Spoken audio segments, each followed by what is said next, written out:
Саламатсыздар ма, құрметті оқушылар, сіздермен бүгін бөлшек рационал теңсіздігін өтеміз. Бөлшек рационал теңсіздігі дегеніміз ол бөлшек рационал теңдеуге ұқсайды, бірақ теңсіздік форматында, яғни біз кәдімгі теңсіздік сияқты аралықты анықтаймыз. Ең біріншіден бөлшек рационал теңсіздікті теңдеу ретінде шығарып, керекті түбірлерін алу керек. Бөлшек рационал теңсіздік бұл құрамында кем дегенде бір бөлшегінің бөлімінде айнымалысы бар теңсіздік. Бөлшек рационал теңсіздіктер px бөлу qx үлкен, кіші, мынау знак, мынау символ, ол үлкенді білдіреді, кішіні білдіреді, үлкен немесе тең, кіші немесе теңді білдіреді, осының барлығын білдіреді. Хорошо? И сондай түрінде келтіріледі, яғни үстінде қандай да бір px функциясы, астында қандай да бір qx функциясы, және де ол үлкен, кіші немесе тең, яғни сондай теңсіздіктің түрінде болса, соны біз бөлшек рационал теңсіздік деп атаймыз. Мұндағы px және qx олар бізде көп мүшелер дейді. Енді давайте бұны шығарайық. X бөлінген x минус 2 минус 2 бөлінген x минус 3 үлкен немесе тең 0 болады. Не істедік? Мынандай бізде бір теңсіздік бар. Сол теңсіздікте бірінші тұрғанын солай қала береді, ал оң жақта тұрғанын сол жаққа қарай полностью жібердік. Яғни біз максимально оң жақта 0 болуын қадағалау керекпіз. Например, мынау 2 бөлінген x минус 3 полностью солға қарай кетсе, ол минус болып барады да, и үлкен немесе тең знак символы 0 болады. То есть үлкен немесе тең 0-ден болады. Енді дальше ортақ бөлімді қараймыз. X минус 2 жақшада, x минус 3 жақшада, бұл бізде ортақ бөлімі болады. Мынаған x минус 3-тен береміз. Мынаған x минус 2-ден береміз. Хорошо? Сонда x минус 3-ті, яғни x-ті көбейтеміз x минус 3-ке, және де минус 2-ні көбейтеміз x минус 2-ке. Не жасадық, жігіттер, қыздар? Біз кәдімгідей бөлшек рационал теңдеудегідей ортақ бөлімді алдық. Ортақ бөлім бізде x минус 2, x минус 3. Значит, сол жақтағысына біз x минус 3-тен береміз, оң жақтағысына x минус 2-ден береміз. X-ті x минус 3-ке көбейтеміз, и минус 2-ні x минус 2-ке көбейтеміз. Сонда қалай болады? X-қа көбейтсек x квадрат, x-ті минус 3-ке көбейтсек минус 3x, минус 2-ні x-қа көбейтсек минус 2x, минус 2-ні минус 2-ке көбейтсек плюс 4 болады. Және бөлеміз x минус 2 жақшада, кешірім сұрайын, x минус 2 жақшада и x минус 3 жақшада. Және де осы бізде үлкен немесе тең 0 болады. Дальше не істейміз? Осыдан енді үстін қараймыз. X квадрат минус 5x плюс 4 болады. Аласында бізде x минус 2 және де x минус 3 болады. Үлкен немесе тең 0. Осыдан кейін x квадрат минус 5x плюс 4-ті қараймыз. Ол бізде тоже неге келеді, жаңағылай жақшамен келтіруге болады.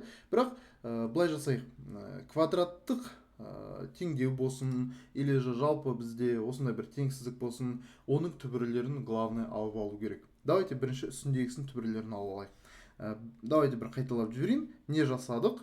Кәдімгі бөлшек рационал теңсіздікті шығарып атырып, бөлшек рационал теңсіздікті бөлшек рационал теңдеу сияқты шығарамыз. Керекті формаға дейін жеткіземіз, осылай енді түбірлерін аламыз. Сонда былай болады. X квадрат минус 5x қосу 4 тең 0. X пен x минус 4 пен минус 1. То есть екі түбір шығып тұр бұл жерде. И сонда бұдан шығатын бірінші түбір x1 тең 4 және де x2 тең 1. Ал енді бөлімдегі x минус 2 мен x минус 3-ке қарайық. Бөлімдегі x минус 2 мен x минус 3 ол бізде не үшін керек? Олар ммж үшін керекті, яғни бөлшек рационалда біз оны ммж ғып алатын едік. Ал мына жақта біз оны ммж ғып аламыз, но неге де қолданамыз? Аралықтардың жаңа плюс-минусты қоятын аралықтарға да қолданамыз. Яғни бізде x тең емес 2-ге, x тең емес 3-ке. X минус 2 бөлімде тұрғаннан кейін ол тең емес болу керек. X минус 3 тең емес 3 болу керек. Сонда x тең емес 3, x тең емес 2 деген бізде 2 ммж бар. Но ол ммж обязательно аралықта жазылу керек. Сонда x1 бізде 4-ке тең, x2 бізде 1-ге тең, и x тең емес 2, x тең емес 3-ке. Значит, бізде 4 түбірі бар. 4 түбірі бар. Осы 4 түбірді келеміз, осылай аралыққа саламыз. Ең кішкентайы бізде 1, одан кейін 2, одан кейін 3, одан кейін 4. 1, 2, 3 және де 4. Осы түбірлер бізде шықты. 1 2 3 4. 1 мен 4, вот 1 мен 4. Олар бізде боялады. Неге 1 мен 4 боялады? Соны қарайық. Егер де мен мына теңсіздікке қарасам, оның символы үлкен немесе тең. То есть тең деген бар. Тең дегеніміз нені білдіреді? Тең дегеніміз оның боялатынын білдіреді, түбір ретінде саналатынын білдіреді. Ал егер де бұл тең емес, жай ғана үлкен болса, біз оны оятын едік. Хорошо? Тең емес болған кезде біз оны оятын едік. Ал енді x2 мен x3-ті қарайтын болсақ, вот x-тен 2, x-тен 3 деген түбірлер сияқты болды. ММЖ-сы шықты ғой. Оларды біз қалай белгілейміз? Олар бөлімде болғаннан кейін никогда тең боламайды. Значит, бұлар тең боламаса, бұлар всегда ойылады деген сөз. Яғни, несмотря на то, что теңсіздік бізде теңмен жазылса да, біз бөлімін әрқашанда оямыз. То есть, бөлімі ойылады. Бөлімі ойылып белгіленеді дейікші. Ойылып белгіленеді. Сонда родные золотые нені түсіндік? Егер де бізде бөлімі бар болса, ол бөліміндегі түбірлерді всегда оямыз. Өйткені ояқта тең емес деген знак бар да. Ал үстіндегісін алымын біз теңсіздіктің қандай түріне жататынын қараймыз. Егер де ол теңмен болса, үлкен немесе тең, кіші немесе тең болса, біз оны бояймыз. Ал бөлімін всегда ойып жазамыз. И осылай 1 мен 4 олар түбірлер болып есептелгеннен кейін мына үлкен немесе теңінің знагын алады, яғни боялады. Ал x тең емес 2, x тең емес 3 дегеніміз олар бөлімде болғаннан кейін біз оларды всегда ойып жазамыз. Енді біз плюстан бастаймыз. Плюс, келесі минус, келесі плюс, келесі минус, келесі плюс. Көрдіңіздер ма? Мынау түбірі болып саналмаса да аралықтағы таңбаның ауысуына себепші бола алады. Сондықтан осылай ойып жазу керек біз оларды. То есть, кәдімгі түбір ретінде есептеген сияқты болу керек біз. Енді бізге знак оң жақты көрсетіп тұр, значит бізге плюс керек. Плюс дегеніміз мынау, мынау және де мынау. Сонда минус шексіздіктен 1-ге дейін тік жақша. Union 2-ден 3-ке дейін жай жақша екеуді. Union 4-тен плюс x'ке дейін. 4 тік жақша, көріп тұрғандарыңыздай, 2 мен 3 жай жақша, 1 тік жақша.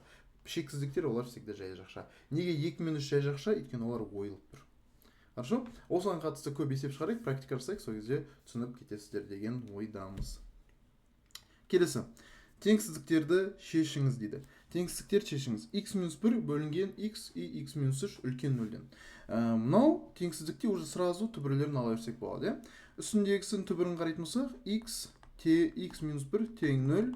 Значит, x тең минус 1 оң жаққа әрекет етеді, x тен 1 болады. Яғни үстіндегі алымының түбірі x тен 1 болады. Келесі бөлімін қараймыз. Бөлімінде бізде не тұр? ММЖ ретінде x тең емес 3-ке. Давайте мен по очереди дұрыстап жазайын. Яғни бізде родные золотые бөлімін қарайтын болсаңыздар, бөлімде бізде не тұр? Бөлімде бізде x көбейтілген x-3 тұр.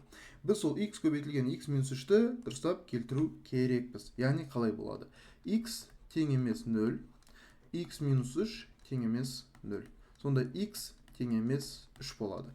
Сонда x тең емес 0, x тең емес 3 және x тең 1 деген 3 аралықта жазылатын түбір бар. 0 мен 3 олар ММЖ ретінде алынып жатқан түбірлер. Олар аралықта міндетті түрде жазылу керек бөлшек рационал теңсіздікте. X тең 1 ол алымында тұрған түбір, оны как положено x тең 1 деп аламыз. Ал астындағыларын тең емес ретінде қарастырамыз.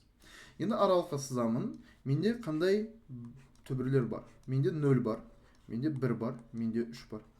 Үшеуі де ойылады.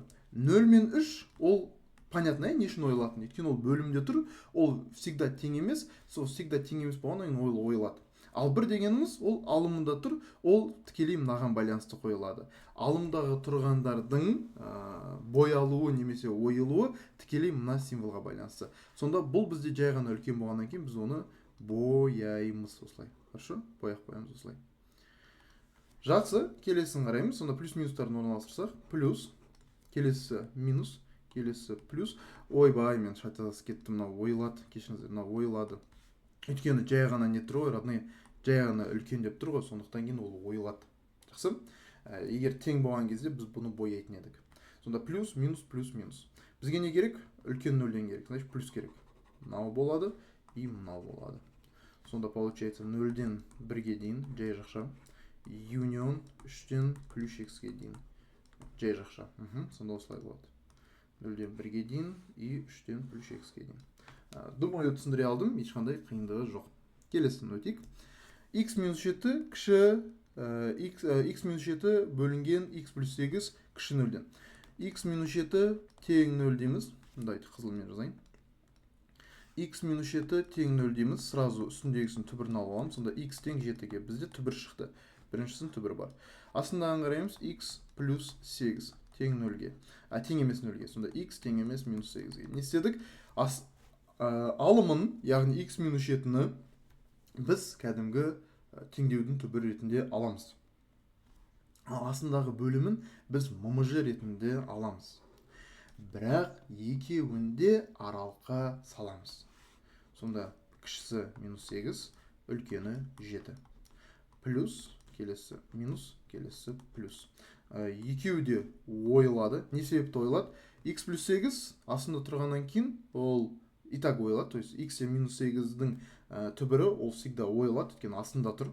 Астында тұрғандар, бөлімде тұрғандар, олар всегда ойылып жазылады. Үстіндегілері тікелей мынаған жауапты. Мына жақта тең жоқ, значит ол да ойылады. Енді бізге не керек? Кіші 0-ден керек. А ол бізде минус. Минус дегеніміз ол бізде мынау аралық. Сонда болатын жауабы минус 8-ден 7-ге дейін жай жақша, жай жақша. Думаю, түсіндіре алдым. Келесі есепті көрейік. X квадрат минус 14x қосу 48 бөлінген x плюс 7. Үстіндегісін аламыз. X квадрат минус 14x қосу 48 тең 0. Енді x пен x-ті алсақ, мынау минус 8 бен минус 6. Көбейткенде плюс 48, қосқанда минус 14. Значит, бұдан бірінші түбір x-тен 8 болады, екінші түбір x2 тең 6 болады. Сонда біз мына алымынан таптық екі түбірді. Біреуі 8-ге тең, біреуі 6-ға тең. Вот x квадрат минус 14x плюс 48-ді алымын 0-ге теңестіріп, керекті екі түбірін алдық. Кәдімгі бөлшек рационал теңдеудегідей. Астындағысын ммж-ны тоже аламыз. x плюс 7 тең емес 0. x тең емес минус 7-ге. Сонда минус 7-да бізде не болып тұр? Жаңағылай бұл бөлшек рационалдың бір түбірі сияқты көрініп тұр да, аралықта қолданылатын бір түбірі. И все, осы үшеуін қас қолданамыз. Біреу, екеу, үшеу. Ең кішісі минус 7, одан кейінгісі 6, одан кейінгісі 8. Енді қараңыздар, өте маңызды нәрсе. Біз минус 7-ні оямыз. Неге? Өйткені ммж всегда ойылады. Ммж всегда ойылады деп жаттауыңыздар да мынандай жерде. Ал 6 мен 8 олар бізде боялады. 6 мен 8 бізде боялады. 6 мен 8 боялады. Не себепті? Өйткені олар мынаған жауапты да. Мына үлкен немесе тең деп тұр. Тең деген болғаннан кейін біз оны бояймыз. Дальше плюс, келесі минус, келесі плюс, келесі минус. Бізге керегі үлкен немесе тең, значит бізге плюс керек. Мынау аралық және де мынау аралық болады. Енді минус 7-ден 6-ға дейін, 6 тік жақша, минус 7 жай жақша. Union 8-ден плюс шексіздікке дейін. Сонда ответ осындай болады. Думаю, түсіндіре алдым, жалғастырып кетейік. Келесі. 4 минус 9x квадрат бөлінген 10 минус x кіші немесе тең 0-ден. Мына жерде мен хочу 9x квадратын алдым плюс болған. Яғни 4 минус 9x квадратты мен жазамын как 9x квадрат минус 4 ретінде жазам. Үстіндегісінің 4 минус 9x квадратты 9x квадрат минус 4 дейм. Мынандай нәрсе бар. 4 минус 9x квадрат тең минус 9x квадрат минус 4. Осылай болады. То есть, егер де мен минустардың ішінде орындарын ауыстырсам, мендегі минус сыртқа кетеді деген сөз бар да. Оны мен сіздерге алдын сабақтарда түсіндіргем. Тура сол сияқты 10 минус x-ді тура солай. 10 минус x-ді мен келемді x минус 10 деймін да, алдына минусын шығарам. Сонда қараңыздар, үстіндегісіне 4 минус 9x квадратта мен минусын сыртқа шығардым да, үшін 9x квадрат минус 4 дедім. Астында тура солай x минус 10 деймін да, алдына минус шығарамын. И кіші немесе тең 0. То есть не істедік? Біз пока минусты кешірім сұрайым. Біз минусты ешқайда жібермедік.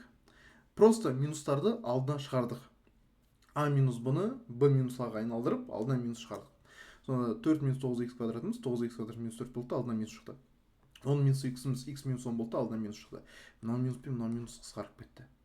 Сонда получается бізде ешқандай минус 10-ға қарай кетіп, мынау знакты ауыстырмайды. Сонда как положено қала береді. 9х квадрат минус 4 бөлінген х минус 10 кіші немесе тең 0 болып қала береді. Енді все, осыны біз келеміз де 0-ге теңестіріп, каждыйын 0-ге теңестіріп, түбірлерін аламыз. Сонда 9х квадрат минус 4 тең 0, 9х квадрат тең 4, х квадрат тең 4 бөлі 9, өйткені 9-нан бөлімге кетеді. Х-тен плюс минус 2 бөлінген 3. Не істедік? Мына квадратты түбірасына алдық. Квадратымыздан x болып шықты, ал 4 бөлі 9-ымыз, 4-іміз 2 болып шықты, 9-ымыз 3 болып шықты. Сонда плюс минус 2 бөлі 3 болады. Яғни ол біріншісінің түбірлері, үстіндегі алым түбірлері. Енді ммж-сын аламыз. Ммж бізде x минус 10 тең емес 0-ге, x тең емес 10-ға. Деп біз түбір алып алдық. Мына жаңағы ммж-сын түбір ретінде алып атырық. Но берік көрсетіп қоямыз, что тең емес 10 деп көрсетіп қою керекпіз. Ал үстіндегісінен мынадан, бізде мынадан шықты плюс минус 2 бөлі 3. Яғни 4-ті де түбірасына алдық, 9-ті түбірасына алдық, 4-тен 2 шығады, 9-дан 3 шығады. И квадраттан түбірден шығарған кезде біз обязательно плюс минусын қою керекпіз. Сонда бізде қандай түбірлер бар? Плюс минус 2 бөлі 3 бар и 10 бар. Аралыққа саламыз. Біреу, екеу, үшеу, үш түбір бар. Ең кішісі минус 2 бөлі 3, одан кейінгісі 2 бөлі 3, ең үлкені 10. 10 ойылады всегда, өйткені ол ммж. Ал мына екеу бізде боялады. Не себепті боялады? Олар түбірлер, ал түбірлер неге не істейді, неге қарайды? Мына теңсіздікке қарайды. Сонда бізде жаңағы боялу себебі не себепті болып тұр? Өйткені мына жақта тең деген знак бар. Енді дальше көреміз. Плюс, келесі минус, келесі плюс, келесі минус. Бізге кіші немесе тең 0 керек. Яғни кіші немесе тең ол бізде минус. Мынау болады и мынау болады. Минус шексіздіктен минус 2 бөлі 3-ке дейін тік жақша. Юнион 2 бөлі 3-тен 10-ға дейін және мынау жай жақша. Сонда минус шексіздіктен минус 2 бөлі 3-ке дейін, 2 бөлі 3-тен 10-ға дейін деген ответ болады бұл теңсіздіктің. Келесі. 8х квадрат минус 2х минус 1. Бізде осы неде? Осыда қарап тұрсаңыз, үстінде алымды сәл қиындау бір теңдеу, астында жай ғана x. Біз үстіндегісін кәдімгі теңдеу ретінде, квадрат теңдеу ретінде шығарамыз қазір. 8х квадрат минус 2х минус 1 тең 0. 8-ді минус 1-ге көбейтеміз. Сол кезде бізде теңдеуіміз х квадрат минус 2х минус 8-ге өзгереді. Не себепті олай? Чтобы ветті әдемілеп үйреніп алу үшін. Х квадрат дегеніміз х пен х, минус 8 дегеніміз минус 4 пен плюс 2. Минус 4 плюс 2. Сонда х пен х, минус 8-ді минус 4 пен 2 деп алып аламыз. Хорошо? Осыдан кейін бізде х тең 4 шығады, х тең минус 2 шығады. Бірақ не істейміз? Қандай санды көбейттік? 8-ді көбейттік. Значит, қандай санды істейміз? 8-ге соны обратно бөлу керекпіз. Сонда получается, мынасы 4 пен 8 қысқаратта 2-ден 1 болады. Мына жақта 8 пен 2 қысқаратта 4-ден 1 болады и минусымен. Сонда родные не істедік? Біз түбірлерін таптық. Ол 2-ден 1 және де 4-ден 1. Минус 4-ден 1. Не себепті 8-ге бөлдік? Квадраттық теңдеуде, егер де біз басында тұрған коэффициентті с-ға көбейтсек, біз оны обратно в конечном итоге бөлу керекпіз. Сонда бізде 2-ден 1 және 4-ден 1 деген екі түбір шығып тұр. Бұлар бөлімдері емес, бұл кәдімгі түбірлер, алымнан шыққан түбірлер. Ал бөлімдегісін біз ммж ретінде аламыз. Сонда x тең емес 0. Ммж-сын обязательно аралыққа қолданамыз. Сонда 3 түбір бар. Ең кішісі ол бізде минус 4-ден 1, одан кейінгісі 0, одан кейінгісі 2-ден 1. Көбісі шатасып кетіп, 2-ден 1 дейді, потом 0 дейді. Олай шатаспаңыздар. 2-ден 1 дегеніміз ол 0,5, а 0,5 дегеніміз 0-ден үлкен болады. Хорошо? Енді давайте былай істейік. Вот 0, ол всегда бөлімде тұрғаннан кейін всегда ойылады. То есть ммж деп қойыңызшы былай, всегда ойылып жазылады. Яғни 0 бізде всегда ойылып жазылады. Хорошо? Одан кейін қараймыз, бізде мына жақта 0,5 бар, ол бізде боялады. Неге? Өйткені мына жақта тең деген знак бар. И мына жақта мынау да бізде боялады. Өйткені ода да түбір болғаннан кейін ол маған тиесілі, а ол бізде тең болғаннан кейін боялады. Келесі плюс, так, плюстан бастаймыз, келесі минус, плюс, минус. Бізге кіші немесе тең керек, значит минус аралығын аламыз. Ол мынау. Минус аралығы, мына минус аралығы. Анан ұмытпаған шығарсыздар, иә, сол жағы минус, оң жағы плюс, знак қай жақты көрсетіп тұр, сол таңбаны аламыз. Знак сол жақты көрсетіп тұр, сондықтан минусты аламыз. Так, енді минус шексіздіктен минус 4-тен 1-ге дейін, мынау тік жақша, мынау жай жақша. Дальше union 0 жай жақша, анау 2-ден 1 тік жақша. Сонда ответ осындай болады. Минус шексіздіктен минус 4-тен 1-ге дейін и 0-ден 2-ден 1-ге дейін. Думаю, түсінікті. Келесі. 3х минус 12х квадрат бөлінген x плюс 4 кіші 0-ден. Өте қызықты задача. Қазір сіздерге бұны ашып, полностью түсіндіретін боламын. Бізде мына задачада, егер қарасаңыздар, не бар? Минус 12х квадрат деп тұр. Бізге ол категорически болмайды. Бізге x квадраттың алды плюс болу керек. То есть x-ің қандай дәрежесі ең үлкен, сол бізде алдында плюс таңбасы тұру керек. Сондықтан мен мына екеуін орындарын ауыстырамын. 12х квадрат деймін, азайтамын 3х деймін. То есть не істедім? Екеуінің орындарын ауыстырып жібердім. Екеуінің орындарын ауыстырсам, алдына минус шығару керекпін. Бөлінген x плюс 4. Және де кіші 0-ден. Мынау минусты мына жаққа жіберем. Сонда ол не істейді? 12х квадрат минус 3х бөлінген x плюс 4 знак үлкенге ауысып кетеді, 0 болады. То есть минус 0-ге барса 0 болып қала береді, но знак бағытын ауыстырады. Кіші болып тұрғаны қазір уже үлкен болып кетті. Енді дальше үстіндегісін теңестіреміз. 12х квадрат минус 3х тең 0. X жақшаның сыртына шығатта 12х минус 3 тең 0. Яғни не істедік? X-ті жақшаның сыртына шығардық и дальше 12х минус 3 дедік та и тең 0 деп атырық. Сонда каждый 0-ге теңестіреміз. X тең 0 болады. 12х минус 3 тең 0 болады. 12х тең 3 болады. X тең 3 пен 12 қысқаратты. Так, давайте мен аяқта сыймай қалғаннан кейін лучше жанна жазайын.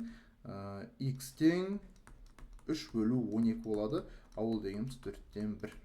Өйткені мына 12-нан бөліміне барады ғой, бөліміне кетсе, значит 3 бөлу 12 болады. Ауыл бізге 4-тен 1 береді. Сонда x-тен 4-тен 1, x-тен 0, x-тен 0, x-тен 4-тен 1. Осындай бізде екі жауап шығып тұр. Бұл алымынан шығып тұр да. Ал енді бөліміне қарасақ, бұл ммж. Ммж x плюс 4 тең емес 0-ге, x тең емес минус 4-ге. Но алдында айтқандай, бұлардың барлығын біз түбірге қолдану керекпіз. Аралыққа қолдану керекпіз түбір ретінде. Сонда ең кішісі бізде минус 4, одан кейінгісі 0, одан кейінгісі 4-тен 1. 4-тен 1 ол 0,25, то есть 0-ден үлкен сан. То есть 0-ден кіші санның барлығы олар минус сандар. 0-ден үлкен санның барлығы олар плюс сандар. Мынандай бөлшек ол всегда 0-ден үлкен болады. Хорошо? Соны жаттауымыздар. Енді біз не істейміз? Бізде 0, так, минус 4 ол всегда ойылады, өйткені ммж минус 4 болғаннан кейін біз оны всегда оямыз. Ал мына жақта бізде тең жоқ, значит бұларды да шыққан түбірлерді де ою керекпіз. Плюс, келесі минус, келесі плюс, келесі минус. Бізге керекті знак ол мынау соңғы теңсіздіктің знагы. Ол бізде үлкен, то есть плюсті көрсетіп тұр. Яғни плюсті көрсетіп тұр, сондықтан біз плюс аламыз. Как сізде теңсіздікті шығарасыздар, в конечном итоге қандай теңсіздікке жетесіздер, сол теңсіздіктің аралығының таңбасын қарайсыздар да. Мысалы басында ол кіші деп тұр, но ол өзгертілді ғой, и өзгертіліп теңсіздік мынандай видқа ауысты. Сондай конечный виді қайсы, соның аралығына сәйкес плюс-минус таңбасын аласыздар. Сонда мынау бізге оң жақты көрсетіп тұр, а оң жағы бізде плюсті көрсетеді, сол жағы минусты көрсетеді. Хорошо? Мынаны жаттап аламыз. Енді оң жағы плюсті көрсеткеннен кейін бізге плюс аралық керек, ол мынау және де мынау болады. Яғни минус 4-тен 0-ге дейін жай жақша, union 4-тен 1-ден плюс шексіздікке дейін. Жай жақша. Думаю, түсіндіре алдым. Осы жауабы болады. Так, келесі есепті көрейік. X квадрат минус 7x қосу 10 бөлінген x минус 3-тің квадраты кіші 0-ден. Так, x квадрат минус 7x қосу 10 дегеніміз ол сразу x квадрат минус 7x қосу 10. Сразу тең 0 деп аламыз. X пен x минус 5 пен минус 2. Сонда x1 тең 5 болады, x2 тең 2 болады. Не істедік, жіктер қыздар?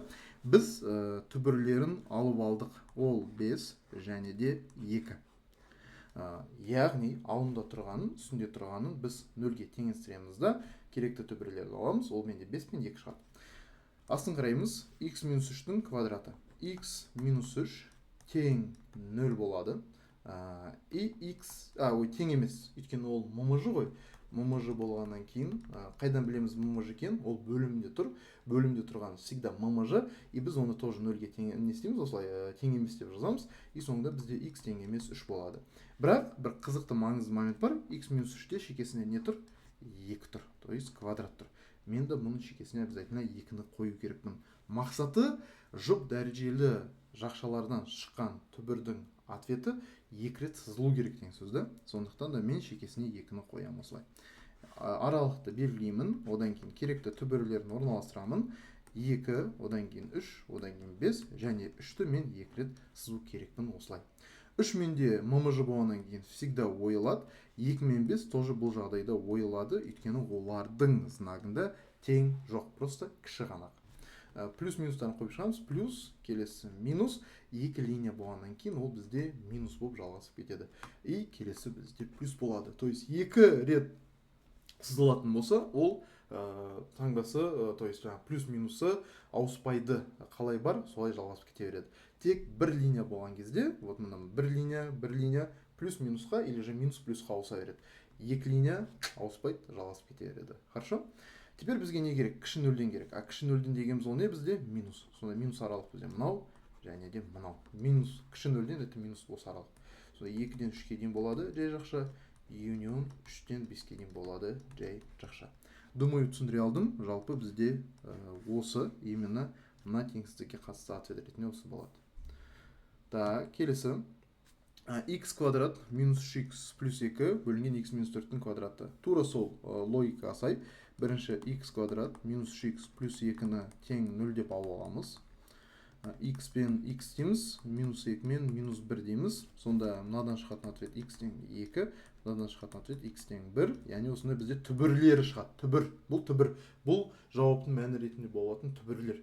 Ал ммж ол бізде тең емес. Сонда x минус 4 тең емес 0-ге, x тең емес 4-ге, бірақ шекесінде 2-ні обязательно міндетті түрде жазып қою керекпіз. Өйткені x минус 4-тің жақша сыртында квадрат тұр. Аралықты санымыз ең кішісі бізде 1, одан кейінгісі бізде 2, одан кейінгісі бізде 4. Так, 1, 2, 4, 1-ді оямыз, 2-ні оямыз, 4-ті оямыз. Бәрі ойылады. Неге? 4 ммж болғаннан кейін ойылады, 1 мен 2 ойылады, өйткені олардың теңсіздігінде тең жоқ.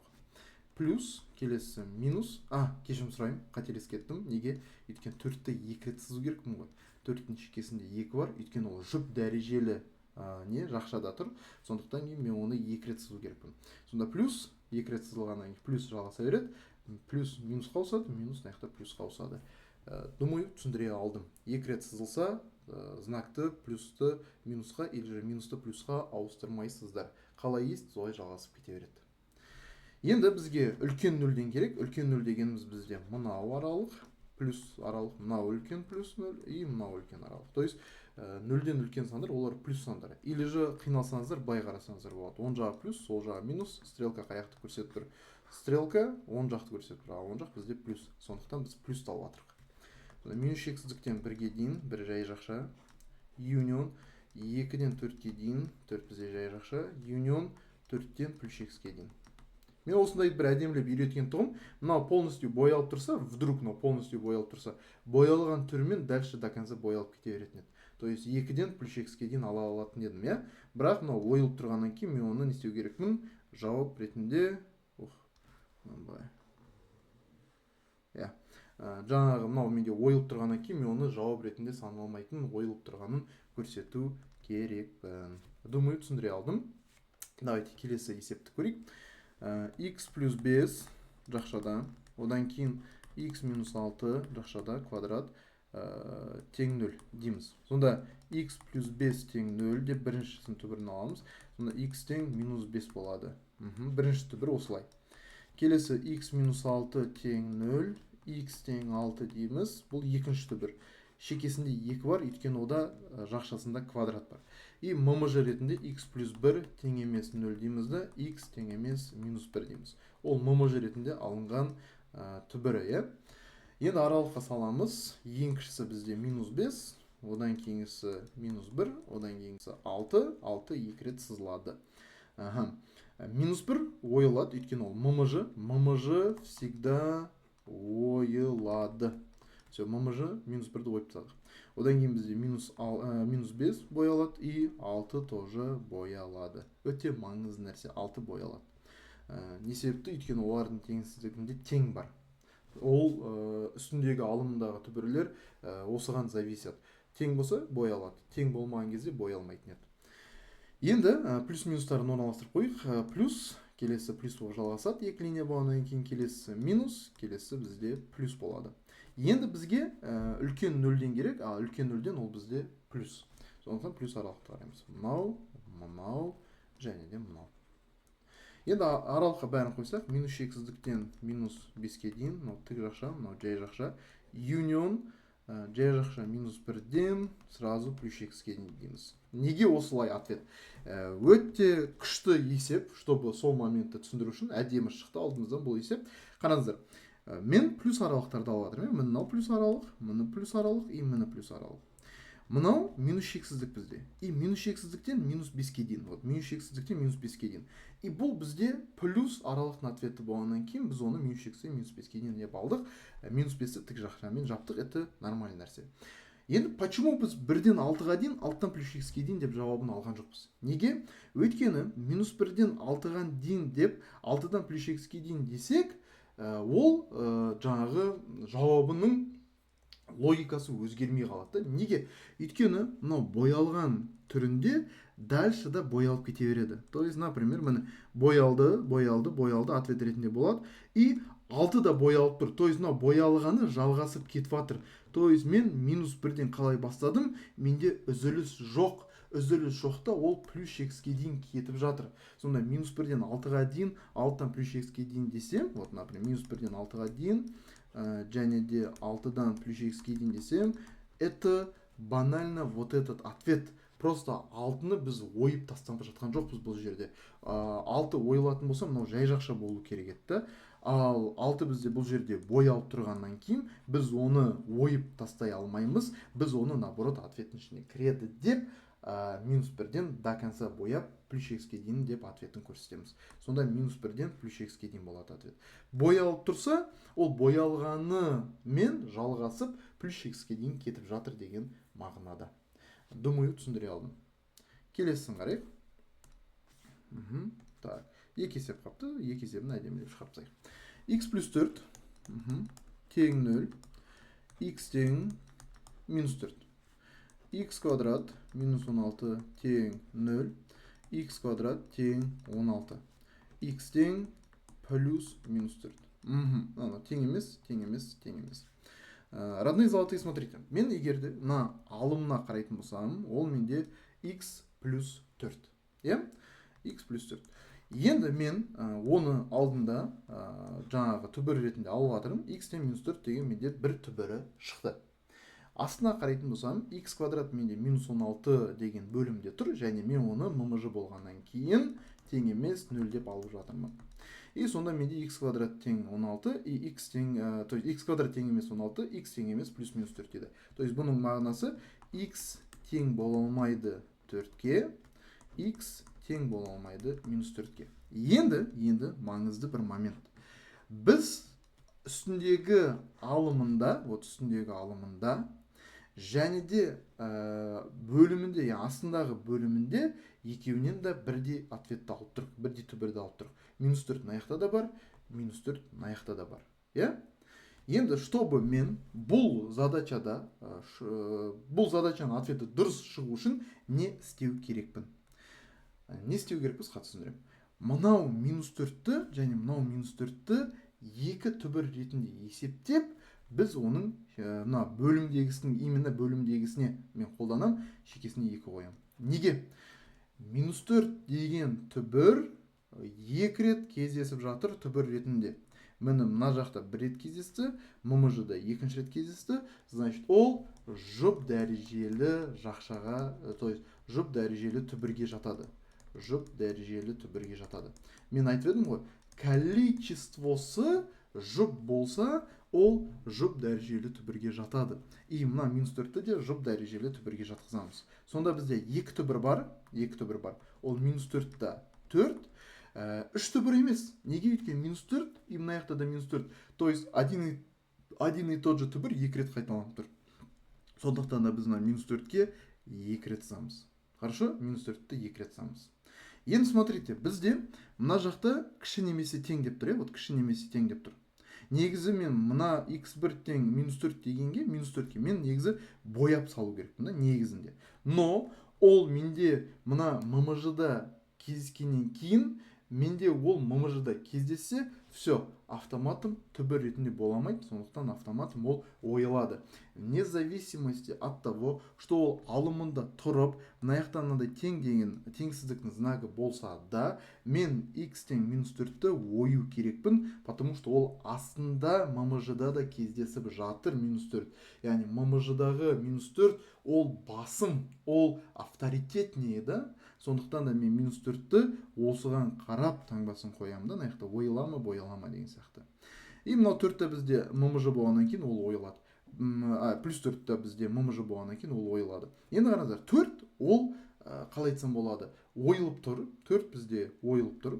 4 ойылып тұрғаннан кейін ол бір рет сызылады. Неге? Өйткені бір рет кезіп тұр. Минус 4 болса ойылады, өйткені ммж-ның қатарында бар, және екі рет сызылады, өйткені ондай түбір бізде екі рет кездесіп тұр, жұп дәрежелі болады. Хорошо? Енді плюс минустарын қолданамыз. Плюс, келесі минус, келесі минус. Бізге керегі кіші нөлден, то есть минус керек. Сонда минус шексіздіктен минус 4-ке дейін, жай жақша, юнион минус 4-тен плюс 4-ке дейін, жай жақша. Сонда минус шексіздіктен минус 4-ке дейін, минус 4-тен 4-ке дейін, өйткені бізге минус аралықтар керек. Думаю, түсіндіре алдым. Келесі есепті көрейік. X минус 3 бөлінген x квадрат минус 9 өте қызықты задача. Давайте бірге қарастырып жүрейік. X минус 3 тең 0. X тең 3 деген бізде бір түбір шықты. X квадрат минус 9 тең емес 0, өйткені ммж бөлімде тұр. Сондықтан мен оны тең емес деп аламын. X квадрат тең емес 9. X квадрат бізде тең емес 9. Значит, x тең емес плюс минус 3-ке, өйткені түбірасын аламын ғой, чтобы квадраттан құтылу үшін. Сонда x тең емес плюс минус 3-ке. Енді қараймыз, бұның мағынасы x тең емес 3-ке, x тең емес минус 3-ке. 3 менде екі рет кездесіп тұр. Вот. Мына жақта бір рет, и мына жақта екінші рет. Значит, x тең 3-тің шекесіне 2 қоямын. Менде ммж түбірі авторитетіне болғаннан кейін соған 2 деп қоямын. И x тең минус 3 деймін. Аралық сызамыз. Екі түбірді белгілейміз. Ол бізде минус 3 және де 3. 3-ті екі рет сызам. 3-ті неге мен екі рет сыздым? Өйткені менде ол екі рет кезіп тұр. Мына жақта да, мына жақта да. Одан кейін мен оны ойып тастаймын, мынаны да ойып тастаймын. Дальше плюстан бастаймыз. Келесі бізде тоже плюс болады. Өйткені екі линия болса, плюс-плюс болып жалғаса береді. Келесі бізде минус болады. Енді үлкен нөлден келсе, значит бізге плюс керек. Значит, мынау аралық болады и мынау аралық болады. Минус 3-тен 3-ке дейін, жай жақша. Юнион 3-тен плюс шексіздікке дейін. Сонда біздегі ответ осылар. Минус 3-тен 3-ке дейін и 3-тен плюс шексіздікке дейін. Думаю, осылай бөлшек рационал теңсіздікті қалай шығару керек екенін түсіндіре алдым деп ойлаймын.